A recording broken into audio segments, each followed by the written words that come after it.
أعوذ بالله من الشيطان الرجيم. بسم الله الرحمن الرحيم. الحمد لله رب العالمين، والصلاة والسلام على أشرف الخلائق أجمعين، سيدنا وسيد الأولين والآخرين، حبيبنا وحبيب إله العالمين، إمام المرسلين وخاتم النبيين، أبي القاسم المصطفى محمد. اللهم صل على محمد وآل محمد وعلى أهل بيته الطيبين الطاهرين الهداة المهديين المعصومين المظلومين، واللعنة الدائمة على أعداء الحق والدين. أما بعد، فقد قال الله تعالى عز اسمه في محكم كتابه ومتقن خطابه. بسم الله الرحمن الرحيم. يا أيها الذين آمنوا اتقوا الله وقولوا قولا سديدا يصلح لكم أعمالكم ويغفر لكم ذنوبكم، ومن يطع الله ورسوله فقد فاز فوزا عظيما. إنا عرضنا الأمانة على السماوات والأرض والجبال فأبين أن يحملنها وأشفقن منها وحملها الإنسان إنه كان ظلوما جهولا.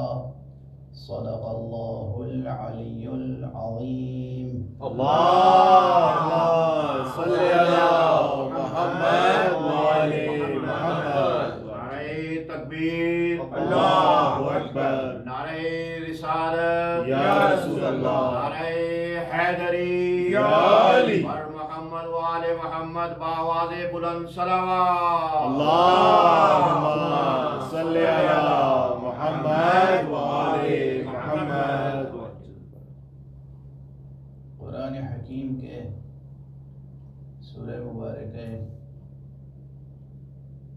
احزاب کے آخری رکوع کی یہ چند آیتیں مسلسل آپ حضرات کے سامنے تلاوت کر رہا ہوں،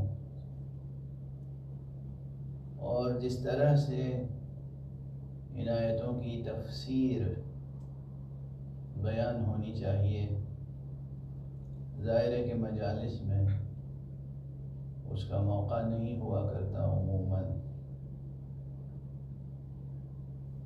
تفسیر سے تأویل تک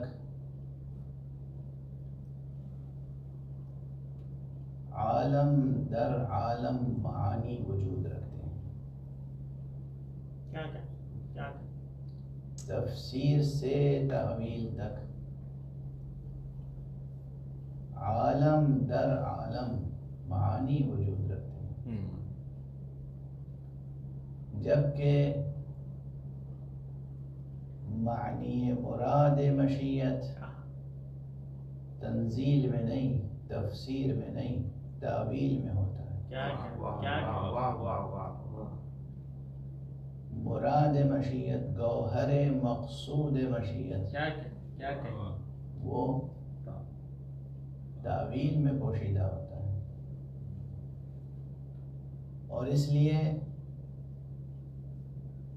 لفظی ترجمہ اور لفظی موشگافیاں کبھی کافی نہیں ہو سکتی، لیکن تعلیمی مراحل میں ضروری ہوتی ہیں. بے شک. میں نے آپ حضرات کے سامنے عرض کیا کہ یہ مقطع سخن یا یہ مقام سخن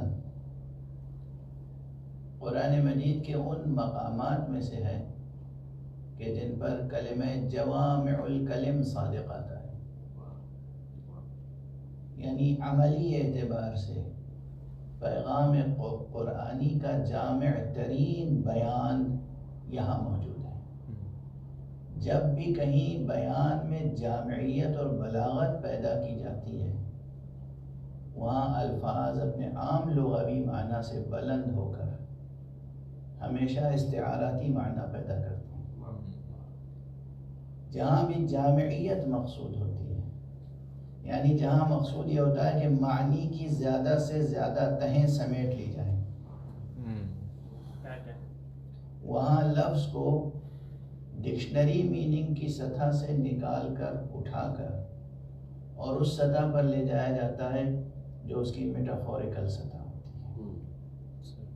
چنانچہ یہاں بھی لفظ تقویٰ ہو یا لفظ قول ہو یا لفظ سداد و سدید ہو یا لفظ امانت ہو یا لفظ انسان، یہ تمام الفاظ اس مقطع سخن میں، ان فقروں میں عجیب و غریب تہدار معنویت رکھتے ہیں، عجیب و غریب تہدار معنویت۔ یہ جملے عرض کر رہا ہوں جو اس کے اہل ہیں وہ محفوظ رکھیں گے اور محظوظ ہوں گے، اور جو اہل نہیں ہیں انشاءاللہ ببرکت فضائے مجلس ان میں اہلیت پیدا ہو جائے گی۔ اللہم صلی علی محمد وآل محمد وعجل فرج۔ ایک اور صلوات۔ اللہم صلی علی محمد وآل محمد وعجل فرج۔ میں نے گزارش کی، مکرر گزارش کی کہ لفظ امانت اس کی تفسیر ظاہری طاعت ہے اور اس کی تعویل باطنی ولایت ہے، دونوں میں تضاد نہیں ہے۔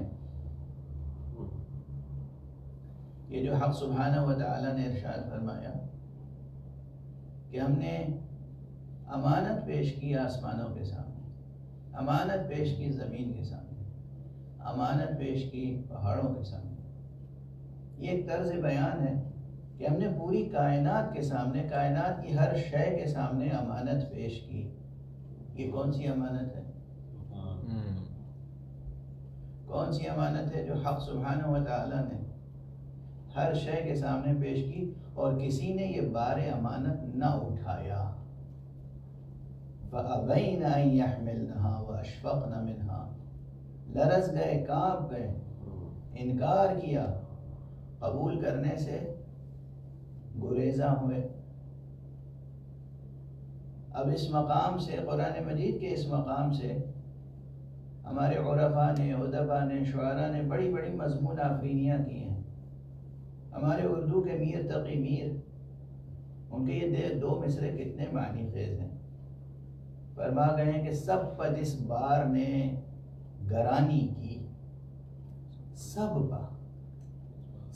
پر جس بار نے گرانی کی، اس کو یہ ناتواں اٹھا لایا۔ چھوٹی بحر میں چھوٹے چھوٹے مصرے، اور کیا معنی سمو دیے ہیں امیر تقی میر نے، اسی لیے تو امیر صاحب کہلاتے ہیں۔ سب پر جس بار نے گرانی کی، یہ مضمون قرآنی ہے۔ فَأَبَيْنَ أَن يَحْمِلْنَهَا وَأَشْفَقْنَ مِنْهَا، آسمانوں نے انکار کر دیا، زمین نے انکار کر دیا، پہاڑوں نے انکار کر دیا۔ وَحَمَلَهَا الْإِنسان، اس ناتواں نے وہ بار اٹھا لیا۔ لیکن اس ناتواں کی تعریف قرآن میں کیا ہوئی بار اٹھانے پر؟ اب یہ مقام بہت ہی دلاویز مقام ہے۔ اگر کوئی بار کوئی نہ اٹھا رہا ہو اور اس میں سے کوئی ایک اٹھا لے تو اس کی تو تعریف کی جائے گی، شاباش شاباش کہا جائے گا۔ یہاں تعریف و توصیف نہیں ہو رہی ہے، یہاں کہا جا رہا ہے انہو کان ظلوما جہولا، وہ تو بہت ہی بڑا ستمگار اور بہت ہی بڑا جاہل تھا۔ یا جاہل، نادان اور ستمگار۔ یہ قرآن کے نادان و ستمگار کو سمیٹ کے جمع کر کے میر تقی میر نے لفظ ناتواں میں سمویا ہے، اس لیے کہ یقین کیجئے خدا کے نظام کے مقابلے میں جو جہل اور ستم اختیار کرے گا وہ خدائے قادر کے مقابلے میں ناتواں ہی ہوگا، توانا نہیں ہو جائے گا۔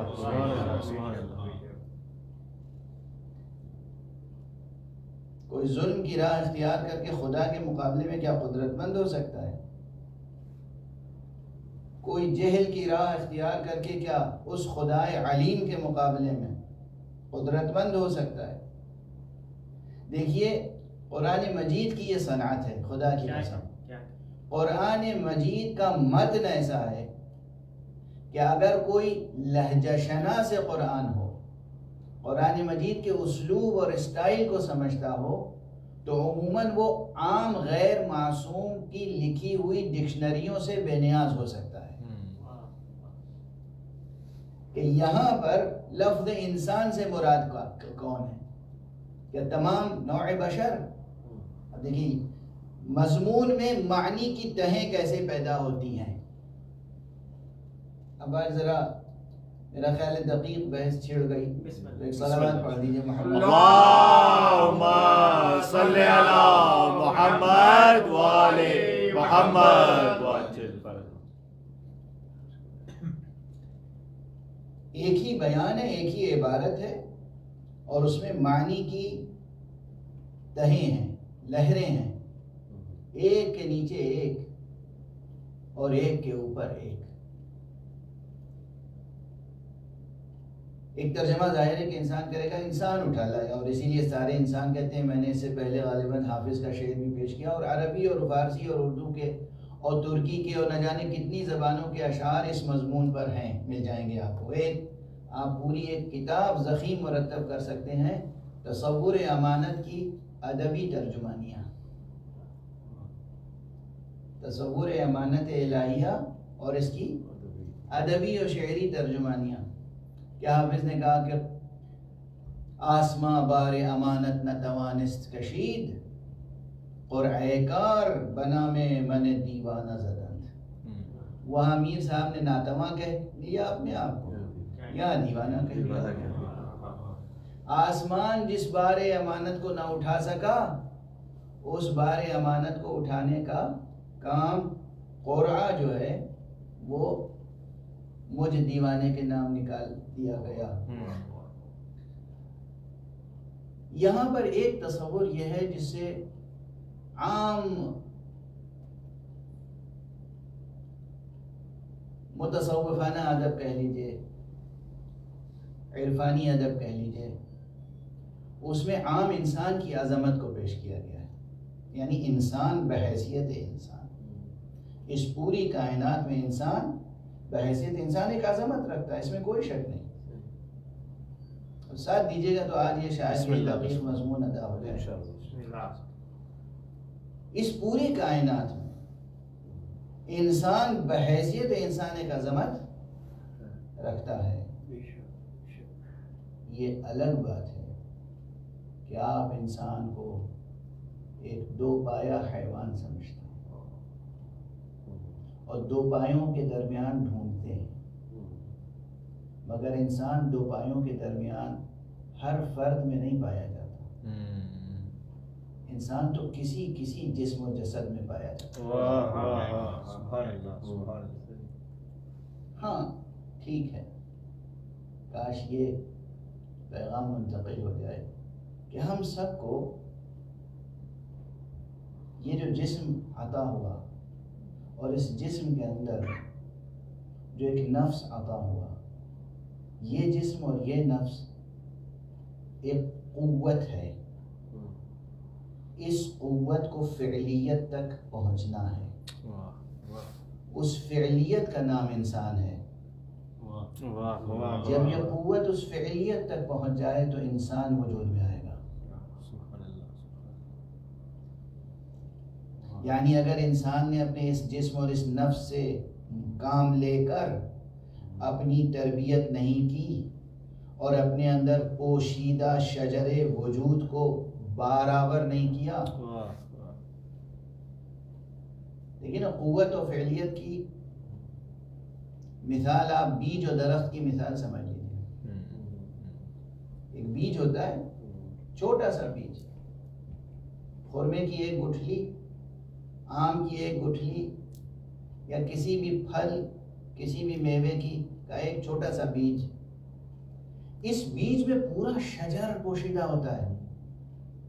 اسے اگر صحیح زمین، زرخیز زمین مل جائے، اس کے بارور ہونے کے لائق اس کی سچائی ہو جائے، پانی اتنا ملے اور ویسا ملے جتنا اور جیسا اسے چاہیے،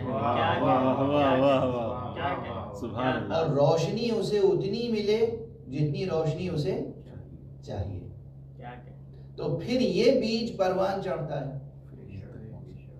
اور پھر درخت ایک تناور درخت بنتا ہے اور بار ور درخت بنتا ہے. اس میں بار آتے ہیں یعنی پھل آتے ہیں. یہ انسان اپنے اس ہیکل ظاہری کے ساتھ، اس جسم و نفس کے ساتھ ایک بیج ہے اور بس. اس کو اپنے علم اور عشق کے ساتھ پروان چڑھنا ہے. یہ علم اور عشق جیسے پانی اور روشنی چاہیے نا، یہ علم اور عشق یہ جب کار فرما رہے اور مطابق تقاضائے علم و عشق کام ہوتا رہے، جس کا نام تقویٰ ہے.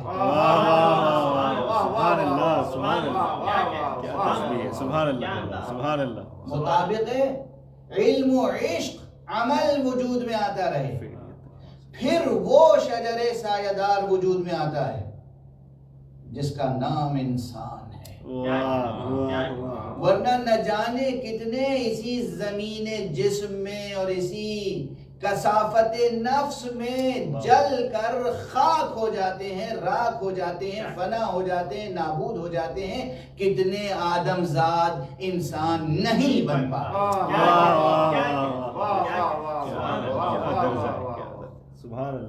کتنے آدم زاد انسان نہیں بن پاتے. تو ہمیں اور آپ کو سب کو کوششیں کیا کرنی ہے، اور خاص طور سے اس مدرسہ عزائے حسینی میں، یہ مدرسہ عزائے ابو عبداللہ الحسین، اللہم صلی علی محمد وآل محمد، یہاں ہم سب کو انسان بننا ہے. آدم زاد ہیں ہم لوگ، مگر ہمیں انسان بننا ہے. اور آدم زاد کا تحقق بھی بہت مشکل ہے. یہ ویسے ابھی نہیں چڑھوں گا ورنہ شاخ در شاخ گفتگو بکھرتی جائے گی اور ایک اشرے میں بھی سمٹ نہیں پائے گی، جبکہ اشرے کی زیادہ تر مجلسیں گزر چکی اور آپ کے ذہنوں میں الجھنیں باقی رہ جائیں گی. تو بس اتنا ہی سربستہ بیان سمجھ لیجیے، یاد رکھیے کہ ہم سب آدم ذات تو ہیں، مگر ہم سب کو انسان بننا ہے. اور یہ فقرہ بھی ایک بار غالباً یا 2 بار اس سے پہلے کہہ چکا ہوں، لیکن پھر مکرر عرض کر رہا ہوں کہ انسان کو انسان کیوں کہتے ہیں. عام طور پر بعض کتابوں میں یہ بات لکھی گئی ہے کہ انسان کو انسان اس لیے کہتے ہیں کہ اس میں انس پایا جاتا ہے. تو اب ذرا تحلیل کیجئے اس تعبیر کی. انس کس چیز سے پایا جاتا ہے؟ یعنی یہ وحشی حیوان نہیں ہے، یعنی یہ جنگلوں میں رہنے والا، آزاد رہنے والا، سرکشی کے ساتھ رہنے والا، بے پرواہی کے ساتھ رہنے والا جانور نہیں ہے. اس میں انس پایا جاتا ہے، اس لیے انسان ہے، یعنی اپنے ہم جنسوں کے ساتھ مل جل کے رہتا ہے. اب وہ اپنے ہم جنسوں کے ساتھ کتنا مل جل کے رہتا ہے یہ تو آپ دیکھ ہی رہے ہیں دنیا میں. اسے مجھے بتانے کی ضرورت تو نہیں ہے کہ کتنا مل جل کے رہتا ہے اور کن شرائط پہ مل جل کے رہتا ہے اور کن شرائط پہ روٹھ جاتا ہے، کن شرائط پر ایک دوسرے کا خون بہانے لگتا ہے. تو یہ انس کتنا ہے اس میں، اور کس چیز سے انس ہے. اپنے ابنائے جنس سے انس زیادہ ہے، یعنی انسان کو انسان سے انس زیادہ ہے، یا درہم و دینار سے انس زیادہ ہے، یا اقتدار سے انس زیادہ ہے. اس چیز سے انسان کو انس زیادہ ہے. واضح ہے، یعنی اس تعریف کی جو بزرگوں سے چلی آ رہی ہے کہ انسان کو انسان انس کی بنا پہ کہتے ہیں. کس چیز سے انس؟ ظاہر ہے وہ مجبور ہے کہنے پر کہ انسان اپنے ابنائے جنس سے، یعنی ایک انسان دوسرے انسان سے انس رکھتا ہے. لیکن کتنا رکھتا ہے یہ آپ کے سامنے تجزیہ کر لیں. کوئی میں یہاں پر مبالغہ آمیز بیان نہیں دینا چاہتا، لیکن اس قدیم جملے میں نئے معنی پیش کرنا چاہتا ہوں کہ انسان کو انسان حق سبحانہ و تعالی نے اگر کہا ہے تو اس لیے نہیں کہا ہے کہ یہ اپنے ابنائے جنس سے مانوس رہتا ہے، بلکہ یعنی سامنے کی چیز سے مانوس ہو جانا تو اگر آپ دقت سے کام لیں، تجزیے سے کام لیں، تحلیل سے کام لیں، تجربے کریں حیوانوں پر بھی، تو وہ سامنے کی چیزوں سے تو وہ بھی مانوس ہو جاتے ہیں. آپ کو ہم برابر دیکھتے رہتے ہیں، آپ سے مانوس ہیں. اور کسی نئے چہرے کو دیکھ لیں جس کو ہم نے کبھی نہیں دیکھا ہے، وہ فوراً وحشت پیدا ہوگی. اور آج کل کے ماحول میں بطور خاص یہ کون سا آپ آگے بھائی ایک وحشت پیدا ہوگی. لیکن بہرحال گفتگو کو زیادہ طول نہ دے کر میں اتنی بات عرض کروں، میرے نزدیک شاید یہ تعریف مجھ سے پہلے کسی نے نہیں پیش کی ہوگی کہ میرے نزدیک اس انسان کو انسان اس لیے کہا گیا کہ اس میں یہ صلاحیت رکھی گئی ہے کہ صرف سامنے کی چیز سے یہ مانوس نہیں ہوتا، یہ تو اس حقیقت کبریٰ سے بھی مانوس ہو سکتا ہے جو کبھی کسی کے سامنے آ نہیں سکتا. سامنے کی چیزوں سے مانوس ہو جانا تو کسی میں بھی یہ صفت پیدا ہو سکتی ہے تربیت اور ٹریننگ کے بعد، لیکن وہ حقیقت کبریٰ جو کبھی کسی کے سامنے نہیں آ سکتی، چشم سر سے دیکھی نہیں جا سکتی، جو غیب الغیب ہے، یہی وہ فرد بشر ہے، یہی انسان ہے جو اس سے بھی عشق کا دم بھرتا ہے. کیا ممکن ہے کہ خدا جیسی حقیقت سے جو کبھی نظر نہیں آ سکتی کوئی عشق کا دم بھرے جو ان سے بھی بلندر مقام ہے؟ نعرہ تکبیر، اللہ اکبر، نعرہ رسالت، نعرہ حیدری، مجدود محمد و آل محمد باواز بلند صلوات. اللہم صلی علی محمد و آل محمد. انسان عشق کرتا ہے خدا سے، عشق کرنے والے ہیں خدا سے، اور عشق تو انس سے کہیں بلند مقام ہے. تو یہ انس جو پیدا ہوتا ہے طبیعت میں، یہ صلاحیت رکھی حق سبحانہ و تعالیٰ میں. اس اللہ سبحانہ و تعالیٰ نے، خالق متعال نے، خالق حکیم نے، خالق قدیر نے، خالق علیم نے، خالق لطیف نے یہ لطیف صلاحیت اس انسان میں رکھی ہے، اس اب آدم اور ابن آدم میں رکھی ہے. لیکن اس بدن اور اس نفس سے کام لے کر عشق اور علم کی روشنی میں، عمل کے نتیجے میں یہ شجر بار بار ہوتا ہے، اور اس شجر کے بار کا نام ہی عشق الہی ہے. اس شجر کے بار کا نام ہی رضا الہی ہے. یاد رکھیے گا، ہر درخت کا پھل ہوتا ہے اور اس پھل کا کوئی نام ہوتا ہے نا. انسان بحیثیت انسان نگاہ خالق میں وہ شجر ہے جس کے بار کا نام رضا الہی. اللہم صلی علی محمد و آل محمد. اگر ہم اپنی زندگی سے رضا الہی پیدا نہ کر سکے تو ناکام. یہ پھر شجر بار بار نہیں ہوا، وہ پھل جو ملنا تھا وہ نہیں مل سکا.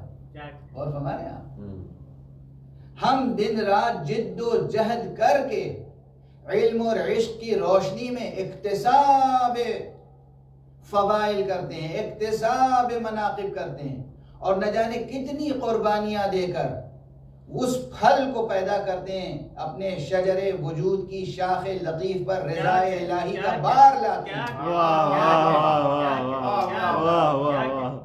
اور ایسے بھی افراد موجود ہیں کہ جو چادر اوڑھ کر حکم نبی سے بستر پر سو جاتے ہیں اور رضا الہی کا سفر لیتے ہیں.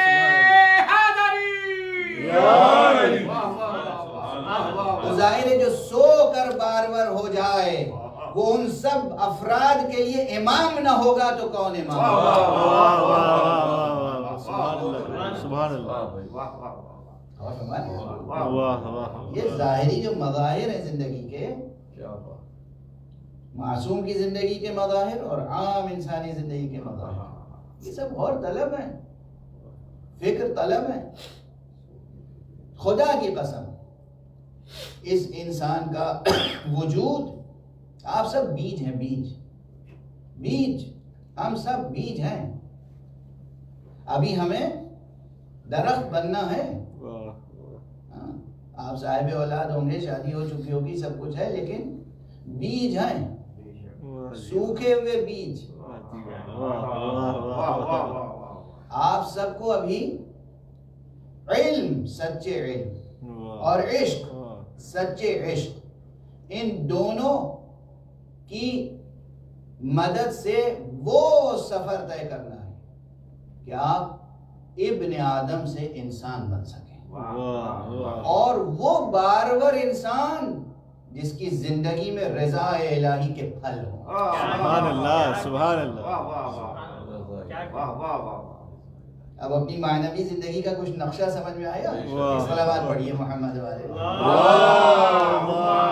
صلی اللہ محمد والے محمد. امیر المومنین علی ابن ابی طالب علیہ السلام کی ذات گرامی اور وہ شب ہجرت، آپ کا سونا بستر پیغمبر پر، اور اس کے بعد اللہ کے تمام مرضات الہیہ کا مالک بن جانا، یہ ایک دعوت فکر ہے کہ تمام عالم بشریت کا امام ہے. تو یہ یا اس کی ذریت سے وہ ہوں گے جن میں سے جس کو چاہو تم رضا کا لقب دے دو، لیکن بطور خاص حضرت ابو الحسن امام رؤوف علی ابن موسیٰ الرضا علیہ السلام. اللہم صلی اللہ محمد والے محمد.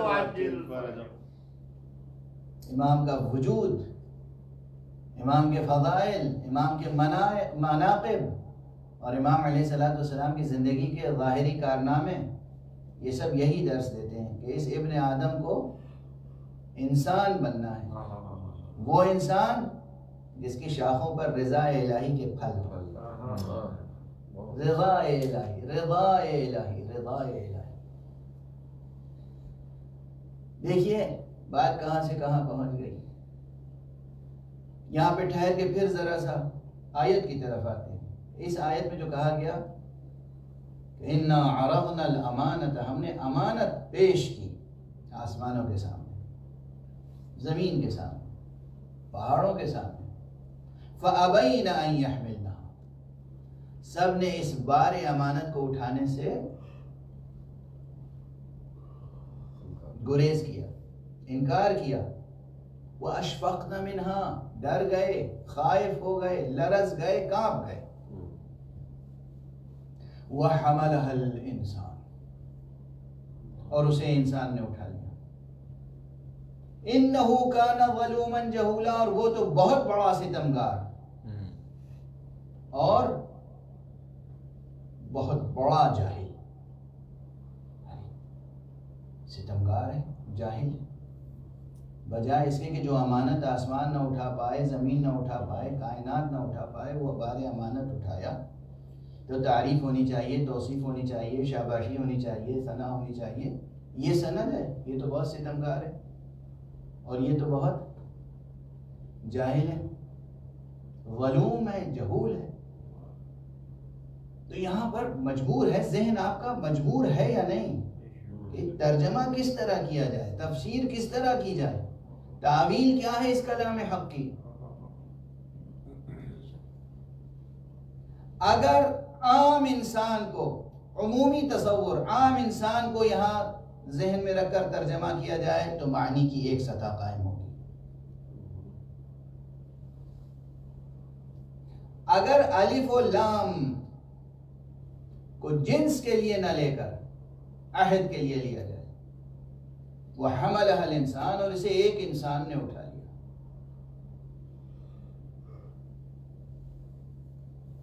معلوم ہوتا ہے کسی خاص انسان کی طرف اشارہ ہے جس کو نہیں اٹھانا چاہیے تھا اور یہ بار اٹھا لیا. تو جسے نہیں اٹھانا چاہیے اور وہ بار اٹھا لے،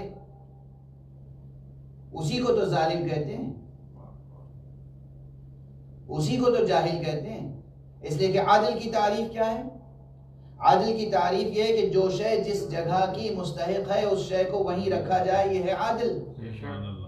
اور جو چیز جہاں رکھی جانی چاہیے وہاں سے ہٹا کر کہیں اور رکھی جائے، یہ ہے ظلم، یہ ہے ظلم. اور اگر کوئی شے جہاں کی ہے وہاں سے ہٹا کر مسلسل کوشش کی جائے کہ اس جگہ نہ رہے، جہاں پر رہنی چاہیے وہاں نہ رہے، وہاں سے ہمیشہ الگ ہی رکھنے کی کوشش کی جائے، تو یہ ادنا درجے کا ظلم نہیں ہوگا، یہ اتنا بڑا ظلم ہوگا کہ اسے ظلوم کہا جائے گا، ظالم نہیں کہا جائے گا. اسی لیے روایات ائمہ اہل بیت علیہم السلام میں ایک صلوات پڑھ دیں. اللہم صلی علی محمد وآلِ محمد. یہ تعبیر موجود ہے کہ امانت سے مراد ہے ولایت.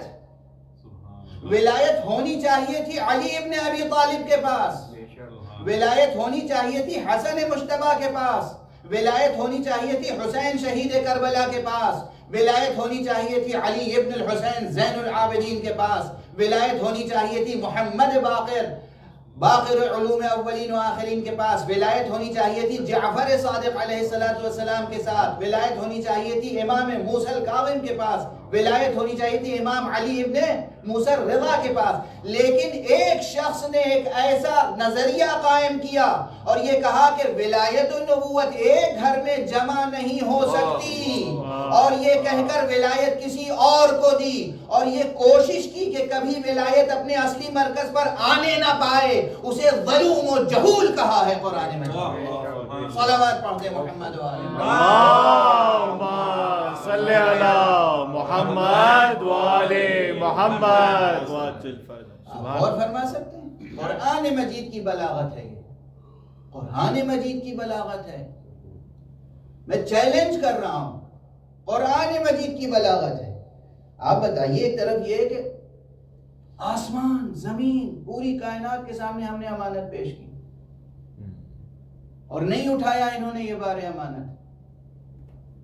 یہ گویا داد دی جا رہی ہے ان کو نہ اٹھانے کی کہ یہ تمہارے مقابلے میں آئے ابن آدم، تمہارے مقابلے میں بظاہر تم سمجھتے ہو تم عالم ہو یہ نادان ہے، تم جاندار ہو یہ بے جان ہے، تم عقل رکھتے ہو یہ عقل نہیں رکھتے، تم شعور رکھتے ہو یہ شعور نہیں رکھتے. اس کے باوجود انہوں نے ولایت کی عظمت کو سمجھا اور نہیں اٹھایا.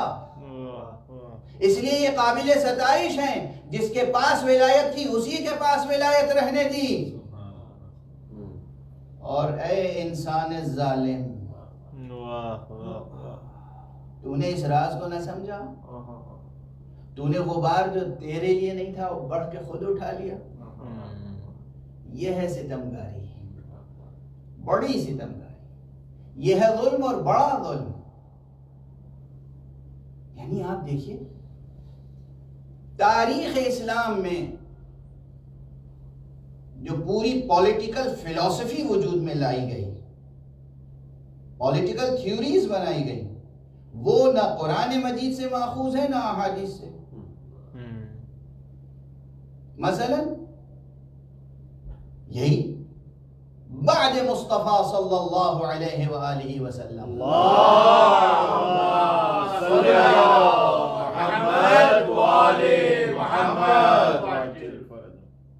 بھئی جب وقت پہ یہ مجلس ہو رہی ہے، ایک طرف میری صحت ساتھ نہیں دیتی اور جس وقت صحت ذرا ساتھ دیتی ہے اور مضمون ادا کرنے کا جی چاہتا ہے تو وقت ساتھ نہیں دیتا. مجبوری یہ ہے کہ کویت کے لیے مجلس ہو رہی ہے اور لندن میں بیٹھ کر پڑھی جا رہی ہے اور یہاں نماز مغرب کا وقت داخل ہوا چاہتا ہے. اس لیے عجب کشمکش ہوتی ہے. کہ کس طریقے سے بات کو پورا کیا جائے. بسم اللہ. بہرحال ایک صلوات پڑھیں محمد. اللہم صلی علی محمد وآل محمد. تاریخ اسلام میں، تاریخ مسلمین میں، مسلمانوں کی تاریخ میں جو پولیٹیکل فلسفی پیش کی گئی، بنائی گئی، امیر المومنین علی ابن ابی طالب علیہ السلام جن کے ذات گرامی میں ولایت کبریٰ منحصر ہے، بے شک ان کو ظاہری ولایت اور حکومت سے دور رکھنے کے لیے کیا نظریہ پیش کیا گیا؟ امامت اور نبوت ایک گھر میں جمع نہیں ہو سکتی. یہ کیا آیت قرآنی ہے؟ آیت قرآنی ہے، یہ وحی الہی ہے، حدیث پیغمبر ہے. کس کا قول ہے یہ؟ لیکن نظریہ سازی کے طور پر پیش کیا گیا کہ عرب قریش قبول نہیں کریں گے کہ نبوت و امامت ایک ہی گھر میں رہے، اس لیے علی کو امام نہیں ہونا چاہیے، خلیفہ نہیں ہونا چاہیے، امیر المومنین نہیں بننا چاہیے، تخت خلافت پر نہیں آنا چاہیے. یہ قول جس نے بھی کہا اس نے ایک انتظام کیا کہ ولایت علی کے لیے ہے، مگر علی کو ملنے نہ پائے، اور نہ صرف علی کو بلکہ اس گھرانے میں نہ آنے پائے. ہمارے یہاں یعنی امامت و نبوت ایک گھر میں جمع نہیں ہو سکتی. تو جمع نہیں ہو سکتی تو اول سے آخر تک انکار ہو گیا نا. یعنی مہدی کو بھی اس لیے قبول نہیں کریں گے کہ یہ امام ہے، مہدی ہے فرزند زہرا خانوادہ پیغمبر سے ہے، اس لیے اس کو امام ہونا چاہیے. وہاں بھی لوگ پیدا ہو جائیں گے کہ ہم نے 1500 برس 2000 برس جب بھی حضرت کا ظہور ہو اتنے دنوں تک تو ہم نے اس نظریے پہ عمل کیا کہ امامت و نبوت ایک گھر میں جمع نہیں ہو سکتی. آج ان کی ذات میں کیسے جمع ہو جائے گی؟ اب سمجھ میں آ رہی ہے بات کہ بہت سے ٹیلی ویژن کے پروگراموں پر دن رات یہ بات کیوں دہرائی جا رہی ہے؟ ہاں مہدی آئیں گے، ہمارا بھی یقین ہے، مگر ہمارے مہدی وہ نہیں ہوں گے جو شیعوں کے مہدی ہیں. کون سے شیعوں کے مہدی؟ شیعوں کے مہدی بھی وہی ہیں نا جن کا وعدہ رسول اللہ صلی اللہ علیہ وآلہ وسلم نے کیا ہے. اللہم صلی علی محمد وآل محمد. کون سے مہدی ہیں؟ شیعوں کے کون سے مہدی ہیں؟ شیعہ کس مہدی کا انتظار کر رہے ہیں؟ جس کا رسول نے وعدہ کیا. اللہ سبحانہ وتعالی نے جس مہدی کا وعدہ، جس مہدی کے آنے کا اعلان رسول کی زبان مبارک سے کرایا، اسی کا تو انتظار کر رہے ہیں. ہم بھی اسی کا انتظار کر رہے ہیں، آپ بھی اسی کا انتظار کر رہے ہیں. پھر یہ کیوں آتا ہے مسئلہ؟ یعنی آپ آج سعودی عرب میں موجود سلفیت کے دعوے دار علماء جن کو عام اصطلاح میں وہابی علماء کہتے ہیں، ان سے پوچھیں جا کر کہ مہدی کے متعلق حدیثیں ہیں؟ کہاں ہیں؟ بالکل صحیح اور سند حدیثیں ہیں، ایک دو نہیں سینکڑوں حدیثیں ہیں. ہم یقین رکھتے ہیں مہدی آئیں گے، اور مہدی آئیں گے اس کا خوف طاری ہے. یہ کورونا کی وبا اور اس کے پیچھے جو سیاہ بیمار سیاست ہے، اس میں بھی مہدی کی آمد کا خوف طاری ہے. یہ جو یمن پہ جنگ ہو رہی ہے، اس کے پیچھے بھی مہدی کی آمد کا خوف طاری ہے. یہ جو بعض خالص اسلامی ملکوں سے خوف ہے، اس میں خوف مہدی کی آمد کا خوف ہے. کہیں ایسا نہ ہو مہدی آئے اور یہ ان کی مدد کرے اور ہمارے ہاتھوں سے تخت و تاج چلا جائے. خوف طاری ہے. تو مہدی کی آمد کا یقین ہے، خوف طاری ہے، مگر ورژن کیا آ رہا ہے؟ ہاں مہدی آئیں گے مگر ہمارے مہدی وہ نہیں ہوں گے جو شیعوں کے مہدی ہوں گے. سبحان اللہ. اور ہمارے ہاں یہ نظریہ کون سا ہے کہ امامت اور نبوت ایک گھر میں جمع نہیں ہو سکتی. جس نے بھی یہ نظریہ بنا کر ولایت کا تاج اپنے سر پہ رکھنے کی کوشش کی، حالانکہ ولایت کا تاج ہر سر پہ سجدہ نہیں ہے. غاصب کا چہرہ فق فق نظر آتا ہے، دھواں دھواں نظر آتا ہے، دھواں دھواں اور فق فق چہرہ، دھواں دھواں افق اور فق سا چہرہ نظر آتا ہے. یقین کیجئے نظر آتا ہے. اور اسی لیے بار بار ہانپتے ہوئے کہنا پڑتا ہے لولا علی لہلک، لولا علی لہلک. علی نہ ہوتے تو میں ہلاک ہو جاتا، علی نہ ہوتے تو میں ہلاک ہو جاتا، علی نہ ہوتے تو میں ہلاک ہو جاتا. صلوات پڑھ دیجئے محمد. اللہم صلی علی محمد وآل محمد. حیدر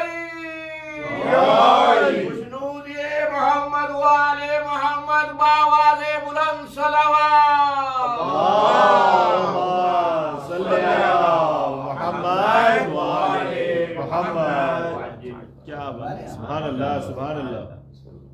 کوئی ایک شخص ہے جس کے بارے میں کہا جا رہا ہے کہ اس انسان نے اٹھا لیا یہ بار، انہو کان ظلوما جہولا، اور وہ تو بہت بڑا ستمگار اور بہت بڑا جاہل ہے، بہت بڑا ستمگار اور بہت بڑا جاہل ہے. اب سمجھ میں آئی یہ فقرہ کہ ظلوم و جہول کیوں کہا گیا؟ اگر یہ حقیقی واقعی تعویل جو بیت اہل بیت سے آئی ہے، جو اہل بیت اطہار علیہم السلام کے سلسلے سے آئی ہے، اسے تسلیم نہ کریں آپ، تو پھر ظاہر ہے پھر تغزل کے دامن میں پناہ ملے گی. پھر آپ وہ عرفان پیش کریں گے جو عرفان سراسر شاعرانہ ہے، حقیقی عرفان نہیں، شاعرانہ.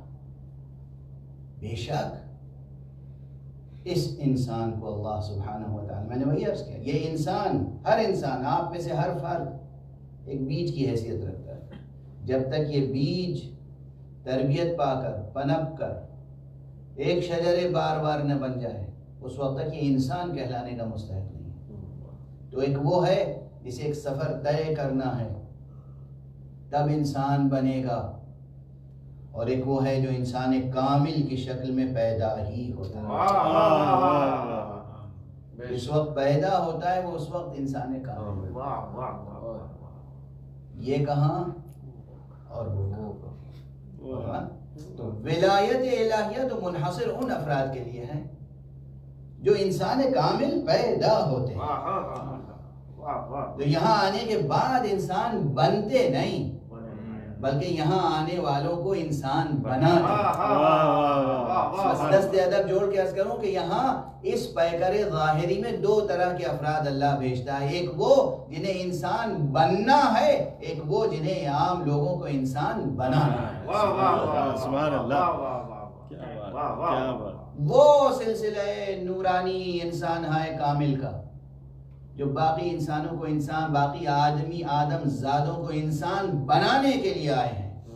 ان میں سے ایک فرد فرید، اس کا نام ہے ابو الحسن امام رؤوف علی ابن موسیٰ الرضا علیہ الصلوۃ والسلام. اللہم صلی علی محمد وآلِ محمد. ہاں، آج آپ کی شہادت کی تاریخ ہے، مگر امام رضا علیہ السلام کے فضائل، مناقب اور تاریخ عالم و آدم میں جو آپ کا کنٹریبیوشن ہے اس پر بہت کم توجہ کی گئی، بہت کم کام ہوا. بہت پہلے میں نے عرض کیا تھا ایک جملہ ممبر پہ غالباً ادارہ جعفریہ کی مجلسوں میں کہ مسلمانوں کی تاریخ لکھنے والوں نے المأمون تو لکھی کتاب، الرضا کسی نے، جبکہ انسانی معاشرے کو جس نے علم حقیقی اور عشق الہی سے آشنا کیا اور جس نے بتایا کہ دیکھو تمہارے شجر وجود کے ثمر کو رضا الہی کے علاوہ کچھ نہیں ہونا چاہیے، وہ ہے امام علی ابن موسیٰ الرضا. مامون ایک سیاسی فیگر ہے، پولیٹیکل فیگر ہے، ایک سیاسی شخص،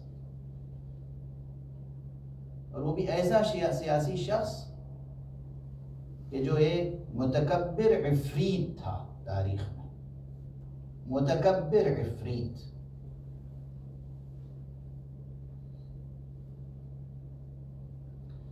بالکل وقت نہیں ہے کہ میں تحلیل کروں، تجزیہ کروں. بعض مورخین نے کہا ہے کہ مامون تو خود شیعہ تھا، اور یہ جو آج کل کے شیعہ ہیں یہ اتنے متعصب ہیں کہ مامون پہ الزام لگاتے ہیں قتل امام رضا علیہ السلام کا. الزام نہیں ہے. اور آپ کو بتاؤں شیعوں کی دو قسمیں ہیں، ایک علمی شیعہ، ایک عملی شیعہ. علمی شیعہ تو بہت گزرے ہیں،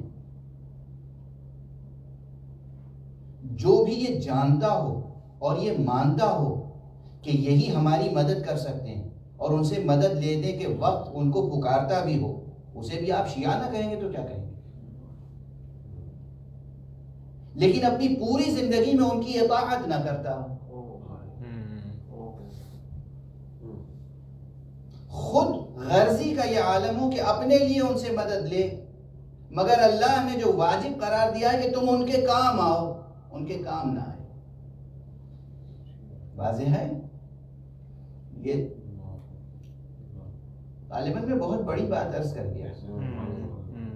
تاریخ میں علمی اعتبار سے شیعہ بہت ہیں، بہت سے افراد ہیں جو جانتے ہیں یہ کون ہے، پڑھا ہے انہوں نے، آیتیں ان کے سامنے ہیں، حدیثیں ان کے سامنے ہیں، تاریخ ان کے سامنے ہے، ان کا کردار زندہ، پاک و پاکیزہ کردار اہل بیت کا ان کے سامنے ہے، مگر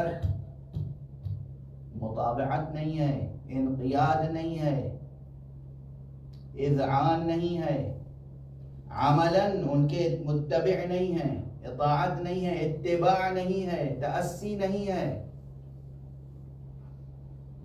تو اصل شیعہ تو وہ ہوگا نا، شیعۃ اللہ، شیعۃ محمد رسول اللہ، شیعۃ علی ابن ابی طالب۔ اصل شیعہ وہ ہوگا جو صرف جانتا نہ ہو، عمل سے اتباع کرتا ہو۔ عمل شرط ہے، عمل عمل عمل۔ بہرحال مامون سے متعلق کہا جاتا ہے کہ یہ شیعہ تھا۔ اب یہاں بالکل وقت نہیں ہے، میں تو اپنی صحت کی مجبوری سے آج کل سامنے اسٹاپ واچ رکھ کے تقریر کر رہا ہوں کہ ایک ایک منٹ گنتا رہتا ہوں کہ قبل اس کے کہ میری جمع کی ہوئی طاقت تقریر کرنے کے لیے ختم ہو، میں اپنی گفتگو روک دوں۔ انشاءاللہ آپ حضرات اپنی درود اور صلوات کے ساتھ دعا کریں گے تو صحت بہتر ہو جائے گی۔ صلی اللہ محمد وآل محمد۔ خدا کی صحت و سلامتی کے لیے ایک بار بلند ترین صلوات۔ اللہم صلی اللہ محمد وآل محمد۔ یہ جو مامون کی طرف سے حضرت امام علی ابن موسیٰ رضا علیہ السلام کو ولایت کی پیشکش کی گئی، یہ محبت اور عشق و اخلاص کی بنا پر نہیں تھا، اس کے پیچھے تہ در تہ سیاست تھی، سیاست سیاست اور سیاست۔ لیکن ایک جملہ میں ضرور عرض کروں گا، اور وہ جملہ یہ کہ بہرحال تاریخ میں مامون کے سیاسی اس اقدام نے بھی عام لوگوں کے لیے، ہمارے لیے عام لوگوں کے لیے یہ حجت تو تمام کر ہی دی کہ ولایت تھی بہرحال آل رسول اللہ۔ کیا نقطہ ہے، واہ واہ واہ واہ واہ جی واہ۔ اور ہمارے یہاں بہت عمدہ لگتا ہے، بہت عمدہ۔ تاریخ میں عام انسانوں کے لیے حجت ہے، ہمارے لیے نہیں۔ ہمارے لیے تو قول خدا حجت ہے، قول پیغمبر حجت ہے، ہمارے لیے تو ولایت غدیر حجت ہے، ہمارے لیے اعلان مصطفیٰ حجت ہے، ہمارے لیے خود ان کا کردار حجت ہے۔ ہم آفتاب کے روشن ہونے کی دلیل خاک کے ذروں سے نہیں لیتے۔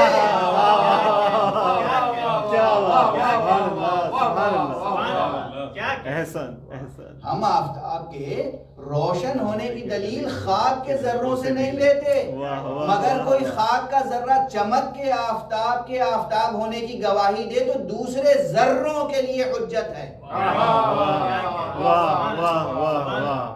دوسرے ذروں کے لیے حجت ہے۔ تو مامون کا یہ اقدام سیاسی ہے، خالص سیاسی، رقیق ترین سیاست ہے اس کے نیچے۔ وقت گزر چکا لیکن ذکر معصوم ہے تو چند منٹ عرض کر لوں، آپ حضرات ساتھ دے دیں اور صلوات بر محمد وآل محمد، صلی اللہ محمد وآل محمد۔ ایک تو یہ یاد رکھیے کہ بنو امیہ اور بنو عباس یہ دونوں خاندان ایسے ہیں کہ ان کے نسب ناموں پر تہ در تہ پردے پڑے ہوئے ہیں، بس کافی اتنا اشارہ، ان کے نسب ناموں پر تہ در تہ پردے پڑے ہوئے ہیں۔ مشہور نسب نامے کچھ اور ہیں، حقیقی نسب نامے کچھ اور ہیں۔ ایک بات یہ ذہن میں رہے۔ دوسری بات کہ پھر ہارون جب اس دنیا سے گیا تو اس کا ایک بیٹا تھا امین اور دوسرا بیٹا تھا مامون۔ اس نے امین کو اپنا ولی عہد بنایا تھا اور مامون کو ولی عہد کا ولی عہد بنایا تھا. یہ ہے تاریخ. اب یہ عام طور پہ ہر جگہ نہیں ملتا. آج کل کے سعودی عرب کے خاندان میں یہ ملتا ہے. ایک کنگ ہوتا ہے, ایک ولی عہد ہوتا ہے, ایک ولی عہد کا ولی عہد ہوتا ہے. یہ سب سلسلہ چلا رہا ہے. یہ سیاست مامونیہ ہے,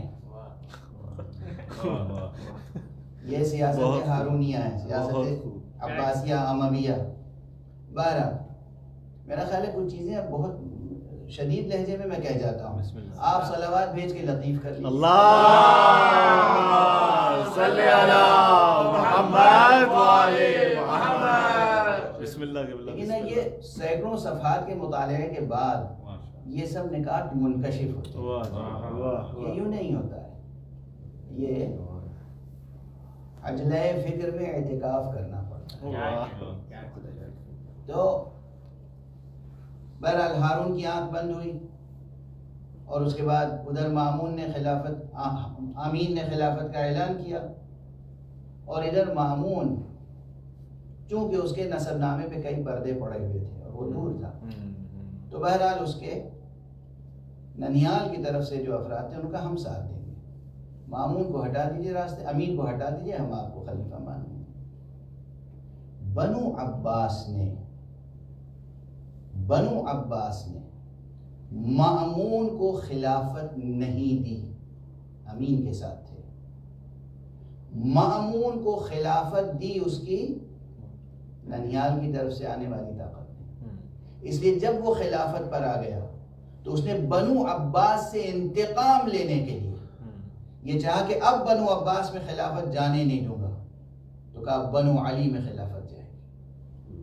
یہ ایک سیاسی انتقام تھا, یعنی ان کی محبت نہیں تھی, انتقام تھا. اور اس کے علاوہ نہ جانے کتنی سیاستیں تھیں. یہ ایک نقطہ سے فرض کیا ہے, وقت نہیں ہے بالکل رہے, نہ جانے کتنی سیاستیں تھیں. لیکن ان تمام سیاستوں کے باوجود حجت جب پیش کی اس نے دنیا کے سامنے, تو کیا کہا؟ یہی تو کہا کہ تاریخ گواہ ہے, علم گواہ ہے, میرا یقین گواہ ہے, قرآن و حدیث گواہ ہے کہ ولایت خلافت حق ہے علی اور اولاد علی کا. تو یہ ایک اعتراف ہے یا نہیں؟ اور صرف زبانی اعتراف نہیں ہے بلکہ عملی اقدام. یہ اور بات کہ امام علی ابن موسی الرضا علیہ السلام جانتے ہیں اللہم صلی علی محمد وعلی محمد. اور آپ نے اس سیاسی اقدام کو ناکام کرنے کے لیے پہلے سے اعلانات بھی کر دیے اور اہتمام بھی کر لیے کہ ہم ولایت عہدی قبول نہیں کریں گے, اور اگر قبول کریں گے تو اس کے شرائط ہیں. اب وہ سب آپ حضرات سماعت فرماتے رہتے ہیں اور اب وقت بالکل ساتھ نہیں دے رہا ہے. آپ نے سب سے بڑی شرط یہ رکھی کہ میرے دین کے معاملے میں تو دخل نہیں دے گا اور تیری سیاست کے معاملات میں میں دخل نہیں دوں گا. اور یاد رکھ کہ مجھے معلوم ہے یہ امر انجام تک نہیں پہنچے گا, میری وفات تجھ سے پہلے ہوگی اور میں تو اپنے قاتل کو بھی پہچانتا ہوں. بس بہت سی باتیں سمیٹ دی, میں اپنے قاتل کو بھی پہچانتا ہوں. ایک جملہ عرض کر لینے دیجئے اور اسے آج کا پیغام سمجھیں. ایک پیغام تو یہی ہے کہ ہم سب کو, یہ صرف خطابت نہیں تھی, یہ شاعری نہیں تھی, ہم سب کو وہ انسان بننا ہے, وہ انسان بننا ہے جس کے شجر وجود کے پھل کا نام رضا الہی. یہ یاد رکھیے گا آج بحق امام رضا. دوسری بات, خود امام رضا علیہ السلام کے القاب میں سے ایک لقب ہے کہ آپ عالم آل محمد ہیں. ظاہر ہے رسول اللہ شہر علم ہیں, امیر المومنین باب شہر علم ہیں, یہ سب اپنی جگہ, لیکن چونکہ آپ کی ذات گرامی سے بھی دربار خلافت ظاہریہ میں علم کا اظہار بے پناہ ہوا, اس لیے آپ کو عالم آل محمد کہا گیا. اور اس لیے یہ یاد رکھیے کہ جو خاص پیغام تمام انبیاء اور تمام ائمہ اور خاص طور سے ائمہ اہل بیت علیہم السلام کا ہے ہم سے اور آپ سے, وہ یہ ہے کہ سب سے زیادہ توجہ آپ علم کی طرف دیں. تمام دینی مراسم اپنی جگہ، تمام عزاداری کے مراسم. کل میں نے عرض کیا تھا عزاداری کے شکوہ میں کمی نہ آئے، عزاداری کے شکوہ میں کمی نہ آئے، عزاداری کے اہتمام میں کمی نہ آئے، مگر جو مقصد عزا ہے بے دینی سے اور بے دینوں سے جنگ، وہ بھی جاری رہے. یہ کل کا پیغام تھا. آج عرض کر رہا ہوں اس پوری دنیا پر بلکہ کائنات پر آپ اگر رہبری چاہتے ہیں، آپ اگر رہبرانہ حیثیت چاہتے ہیں، آپ اگر قائدانہ حیثیت چاہتے ہیں، اگر آپ چاہتے ہیں سب سے آگے رہیں، باعزت رہیں، باوقار رہیں، تو علم کے بغیر کوئی دوسری راہ نہیں. جتنا آپ کے پاس علم ہوگا معاشرہ مجبور ہوگا آپ کی قیادت تسلیم کرنے پر. اور اس وقت کون سا علم چاہیے آپ کو؟ دینی علوم کے ساتھ ساتھ دنیاوی علوم سے غافل نہ. دست ادب جوڑ کے عرض کر رہا ہوں، یہ سائنس، یہ ٹیکنالوجی، یہ میتھمیٹکس، یہ اسپیس سے متعلق سائنس، یہ پوری دنیا سے متعلق جو سائنس ہے نا، اس سائنس میں اپنے بچوں کو قربتاً اللہ فریضہ قرآنی سمجھ کر آگے بڑھائیں.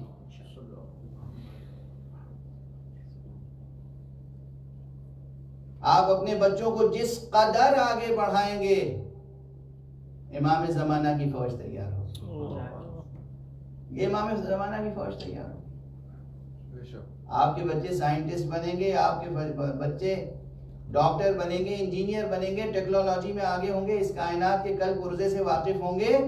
یہ سب سپاہی ہوں گے امام زمانہ عجل اللہ تعالی فرجہ الشریف.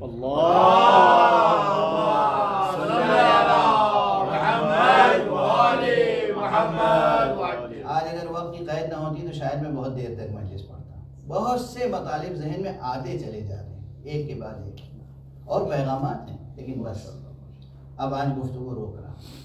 امام رضا علیہ السلام کی شخصیت وہ شخصیت ہے کہ پورا 10 روز اگر ایک عشرہ آپ کے لیے منعقد کیا جائے تو کم ہے. کم سے کم ہر سال ایک عشرہ آپ کے لیے منعقد کیا جائے. آپ کا علم، آپ کا فضل، آپ کی حکمت، آپ کی تدبیر، تدبر.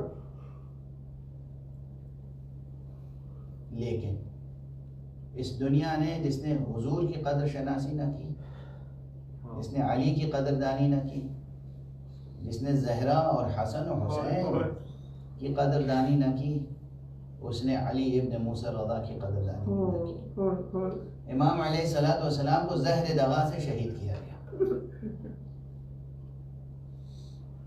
اور تاریخ میں یہ منظر موجود ہے کہ امام علیہ السلام نے اپنے قریب ترین افراد سے کہا جو آپ کا خیال رکھتے تھے، آپ کے ملازمین تھے، کہ دیکھو آج جو بلایا گیا ہے مجھے، میں جا رہا ہوں، اگر میں واپس آؤں میری ردا میرے سر کے اوپر ہو تو سمجھ لینا کہ مجھے زہر دے دیا.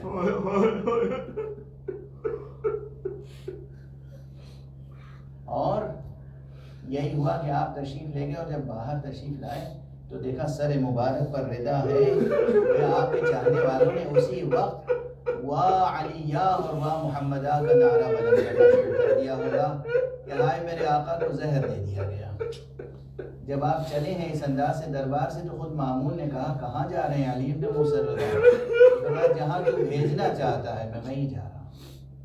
تشریف لائے اور جس حجرے میں تھے اس حجرے کے دروازے بھی بند کروا دیے اور کہہ دیا میری تجہیز و تکفین کرنے والا کوئی آئے گا. اس وقت آپ کے فرزند جناب امام محمد تقی علیہ السلام مدینے میں تھے، آپ کے ہمراہ نہیں تھے، مگر وہ اسی طرح تشریف لائے. آپ کے لیے تو یہ بات بالکل سامنے کہ اسی طرح تشریف لائے جس طرح آقا حسین کو دفن کرنے کے حضرت امام سجاد تشریف لائے تھے. جناب امام سجاد کوفے میں تھے، آپ کے ہاتھوں میں ہتکڑیاں تھیں، پاؤں میں بیڑیاں تھیں، قید ستم میں تھے، زندان کوفہ میں تھے، مگر امام علیہ السلام بنو اسد کی مدد کرنے کے لیے پہنچ گئے، باعجاز پہنچ گئے. وہ حیران تھے کہ یہ کٹے ہوئے سر، یہ لاشیں، یہ ہماری سمجھ میں نہیں آ رہا ہے کون سا لاشا حسین کا ہے، کون سا لاشا علی اکبر کا ہے، کون سا لاشا عباس کا، کس کو کس طرح دفن کیا جائے. لیکن امام علیہ السلام پہنچ گئے بالکل اسی طرح سے حضرت امام محمد تقی علیہ السلام تشریف لائے، بابا کو غسل دیا، کفن پہنایا، وہ حنوط دیا جو حنوط پیغمبر میں سے بچا ہوا تبرک تھا جو معصومین کے لیے باقی ہے، اور آج یقیناً آپ حضرات ان کا تابوت اٹھائیں گے، یقیناً آپ ان کے لیے ماتم کریں گے، صف عزا آپ نے بچھا رکھی ہے، فرش عزا بچھا رکھا ہے آپ نے، لیکن یاد رکھیے میں ایک جملہ میرے کانوں میں گونج رہا ہے، آقا امام رضا نے خود ہی فرمایا تھا اپنے اصحاب سے، اگر تم پر کوئی بھی مصیبت پڑے تو میرے جد حسین کے لیے رونا، تم اگر کسی پہ گریہ کرنا چاہو تو ہمارے جد حسین پر گریہ کرو۔ اے امام رضا، آج آپ کی تاریخ شہادت ہے، مگر ہم واہ حسینہ کہہ کر آپ کو پرسا دیں گے، آپ کے بیٹے نے آپ کو غسل دیا، کفن دیا، قبر ملی، جنازہ اہتمام سے اٹھا، مگر سید سجاد کو یہ غم ہمیشہ ستاتا رہا کہ جب گئے تھے تو پامال لاشا خاک گھر میں کربلا پر پڑا ہوا تھا، اور 3 دن تک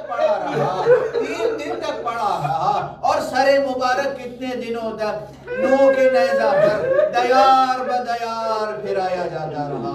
انا للہ و انا الیہ راجعون، رضا بقضائہ و تسلیما۔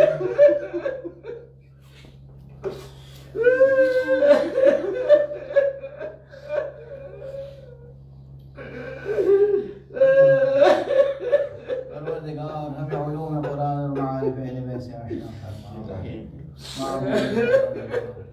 ہمیں اسرار آل محمد سے آشنا فرما، پروردگار ہمیں پورے وجود کے ساتھ آل محمد کی پیروی اور ان کی ولایت کا حق ادا کرنے کی توفیق کرامت فرما۔ معبود پروردگار ہماری اس ناچیز سے عزاداری کو قبول فرما، پروردگار تجھے ولایت اہل بیت کا واسطہ، حضرت ولی آخر کو اذن ظہور عطا فرما، اور ان کے ہاتھوں سے اپنی رحمت و رافت و عدالت کا پرچم پھیلا۔ ماتم حسین